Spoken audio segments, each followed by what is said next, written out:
자, 지금 시간은 이더리움에 대해서 정리를 해보는 시간을 갖도록 하겠습니다.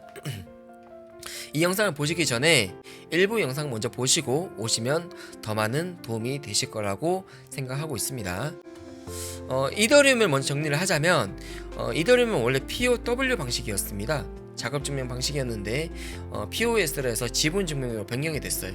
그래서 블록 생성되는 방식이라든지 그리고 이제 뭐 에너지 소비라든지 여러 가지 설명을 해드릴게요. 먼저 블록을 생성하는 권한은 네트워크 참여자가 보유한 암호화폐의 양에 따라서 지분이 지급이 되고요.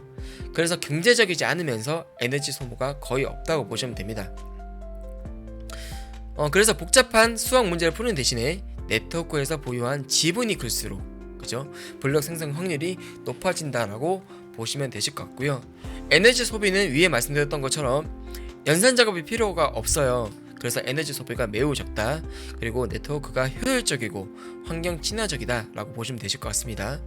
중앙화에 대한 가능성은 이론적으로는 지분이 많은 참여자가 더 많은 권한을 가질 수가 있지만 자본력에 의해서 네트워크가 완전히 장악될 가능성은 오히려 작업 증명보다 낮다고 보시면 돼요. 이게 왜 그러냐면 블록 생성 권한은 무작위 선택 요소가 포함되어 있기 때문에 내가 갖고 싶은 대로 모든 걸 다 가질 수 있는 구조는 아니에요. 그렇기 때문에 완전 중화가 어렵다고 보시면 되실 것 같고요. 확장성을 보면 블록 생성이 빠르고 트랜지션 처리 속도가 굉장히 높아요. 그래서 에너지를 거의 사용하지 않기 때문에 네트워크 확장성에서도 유리합니다. 트랜잭션 처리 효율성과 확장성에서 POS가 POW보다 우수한 것으로 평가되고 있습니다. 아까 말씀드렸던 것처럼 비트코인은 느려요. 근데 이더리움은 빨라요. 왜냐하면 연산 작업이나 그런 거에 대해서 굉장히 조금 처리 속도에 무슨 차이가 날 수가 있습니다. 이런 부분은 이제 우리 파이코인 쓰는 부분과 굉장히 좀 비슷하다라고 볼 수가 있고요. 보상의 구조는 많은 자원을 들여 경쟁할 필요가 없고 코인을 많이 보유한 참여자에게 자연스럽게 보상이 주어진다라고 보시면 돼요. 여기서 말하는 게 되게 좀 웃기긴 한데 많은 자원을 들여서 경쟁을 할 필요는 없어졌어요. 대신에 지분이 많아야 되기 때문에 POS나 POW나 동일하게 내 자본력을 엄청 많이 들어간다라고 생각하시면 돼요. 예. 그래서 이제 파이코인에서도 이더리움 지분 증명과 같은 온체인 락업이라는 게 있죠. 온체인 락업은 이제 내가 파이코인 마이그레이션 된 양을 가지고 이제 어느 정도 기간을 가지고 내가 이자처럼 받는 그런 거라 생각하시면 돼요. 그러니까 우리는 이거를 스테이킹이라고 보통 얘기를 많이 하긴 하는데 이거에 대한 배경은 장기적인 참여를 유도하고 네트워크가 탈중화된 행동 방식으로 파이의 유통 공급량을 자체적으로 조절할 수 있도록 지원하는 새로운 락업 기능이라고 보시면 되실 것 같아요. 온체인 락업으로 인해서 물량을 이제 고르게 조절할 수 있는 그런 기능을 함으로써 이제 여러분들에게 보상이 주어지는 그게 이제 내 코인의 양이라든지 기간에 따라서 주어지는 그런 기능이라고 보시면 되실 것 같아요. 그리고 여러분의 이제 뭐 P2P의 참여도가 조금 더 활성화될 수 있는 그런 기능이 형성될 수가 있겠죠. 예. 이런 보상도 좀 설명을 한번 해달라 그래서 간단하게 설명드렸고 온체인 락업은 다음에 또 자세하게 설명드릴게요. 자, 그래서 오늘의 내용의 주제에 대해서 파이 네트워크 노드에 대해서 설명을 다시 지으면 결론을 먼저 지어볼게요.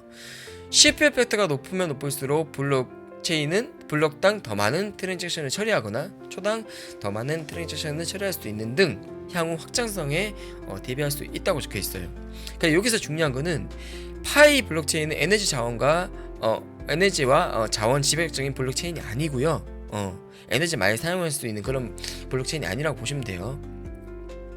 뭐 5초마다 최대 1000건의 트랜잭션 등으로 구성된 새로운 블록에서 작동하도록 설정이 되면서 향후 블록체인이 복잡해질 경우 블록 크기를 블록당 1000건에서 10,000건으로 늘려 이 한도를 2000TPS까지 늘릴 수 있다고 나와 있어요.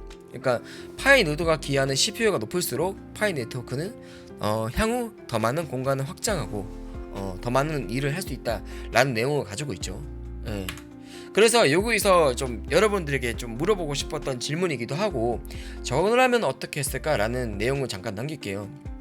온체인 락업에 대한 보상에 장점이 있습니다.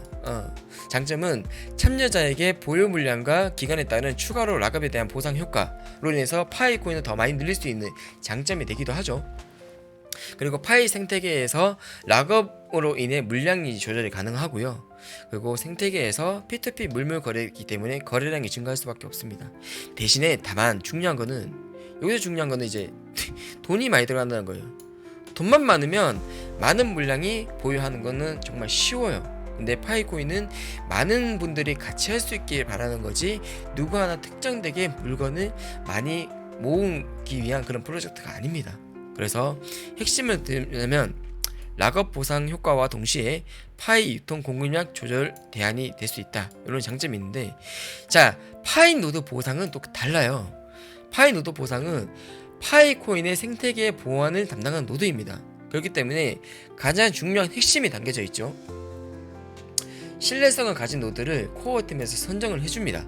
그래서 테스트 과정 중에 노드를 하고 있는 거죠. 지금 우리가 테스트 과정 중에 노드를 하고 있는데, 이 테스트 과정 중에서는 백서에 나온 내용처럼 노드 점수가 안 나올 수도 있어요. 여러분들이 관리를 아무리 잘하고 있어도, 우리가 정말 관리를 잘하고 있어도 이 가동률이 나오고, 그리고 포트폴리오에 대한 가동률이 나오지만, 일전에 말씀드렸던 것처럼 CPU의 팩터에 대한 기간치가 다 나오지가 않거나 혹은 원데이치가 다 나오지 않으면 이 점수는 안 나올 수가 있어요. 이게 테스트 노드입니다. 그래서 이 테스트 노드를 얼마나 잘 돌리고 있는지, 그리고 이 테스트에 대한 노드가 점수가 안 나와도 내 파이코인에 기한 노드의 가동률, 그리고 포트폴리오의 가동률, 그런데 컴퓨터의 CPU, 이런 거 다 종합적으로 분석했을 때, 우리가 정식 노드를 선정하기 위한 과정이라고 봤을 때 이 테스트 노드의 기간에서 얼마나 잘 관리를 했는지, 이거에 정말 중요한 심사 요건이 된다고 저는 보고 있습니다. 그렇기 때문에 이 테스트 과정 중에서 노드가 점수가 안 나온다 해서 노드 망한다는 분들도 많고요. 아직 정식 노드는 나오지 않았는데 이 테스트 과정 중에서 야, 노드 하면 안 되겠다 라고 이렇게 시장의 분위기가 이끌어지고 있어요.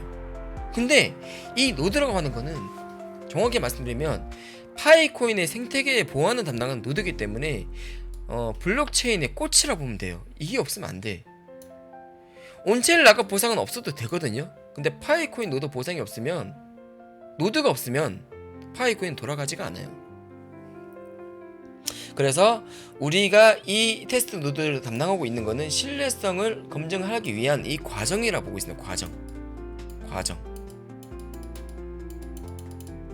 예. 그래서 이 과정을 통과한 사람이, 이 테스트 과정을 버티고 통과하는 것이 관건인데, 그 통과한 사람이 정식 노드 갈 거고, 이 정식 노드에서 더 잘하고 더 좋은 컴퓨터를 쓰고 있는 사람이 결론은 슈퍼 노드 선정이 될 겁니다. 이게 백서에 나와 있어요. 이것도. 예. 그래서 제가 드리는 제 주관적인 생각은, 장기적인 노드 참여자는 그 어떤 것과도 바꿀 수 없는 보상이라고 저는 생각을 하고 있습니다. 가동률, 그리고 포트폰 가동률, 이런 가동률은 이게 뭐 하루 이틀만 돼서 만들어지는 게 아니기 때문에 기간적으로 90일, 1년, 2년, 10년에 대한 팩트를 가지고 있기 때문에 이 가동률은 절대 무시할 수 없는 거라고 봐요. 그렇기 때문에 온체인 락업 같은 경우는, 저 같은 경우는 일회성이라 생각을 하고 있고, 파이 노드 같은 경우는 장기적으로 내가 돌렸을 때 1년치만 돌릴 게 아니고 2년치만 돌릴 것도 아니에요. 백서에 보면 10년치에 대한 과정이 나와 있어요. 10년에 대한 장기적 관점 봤을 때 이거에 대한 보상을 받을 수 있는 거는 저는 이제 파이 노드라고 보고 있는 겁니다. 이거에 대한 선택은 여러분들이 하시는 거예요. 파이에 기여를 하면서 노드를 보상을 받을 건지, 아니면 내 자본력이 좀 있기 때문에 온체인 락업 보상에서 보상 받을 건지. 예. 온체인 락업 하지 말라는 얘기가 아닙니다.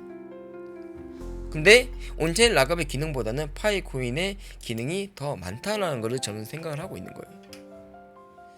그렇기 때문에 뭐 노드를 하고 안 하고 여러분이 자유고, 뭐 온체인 락업 하나만 여러분이 자유지만 이렇게 말하는 사람도 있고 저렇게 말하는 사람도 있기 때문에 여러분들의 선택이 어떠냐에 따라서 이 파이 코인의 기로가 달라진다고 보고 있습니다.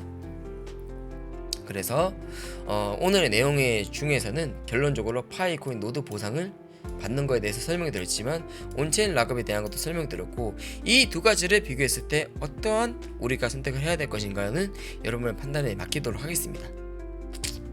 여기까지 진행을 하고 다음 주는 비트코인의 한계는 파이코인의 미래라는 주제로 영상을 만들어 볼 거고요. 이거는 제 얘기입니다. 제 이야기인데 25,000개의 BTC를 가지고 있는 용코의 행방은 어떻게 됐는지에 대해서 비트코인의 한계는 왜 한계가 나왔었고에 대한 내용을 다음 주에 준비해 보도록 하겠습니다. 그래서 이번 영상도 도움이 되셨다 그러시면 구독과 좋아요 눌러주시면 너무 감사할 것 같고요. 앞으로도 용코컴퓨터 많이 응원해 주셨으면 좋겠습니다. 감사합니다.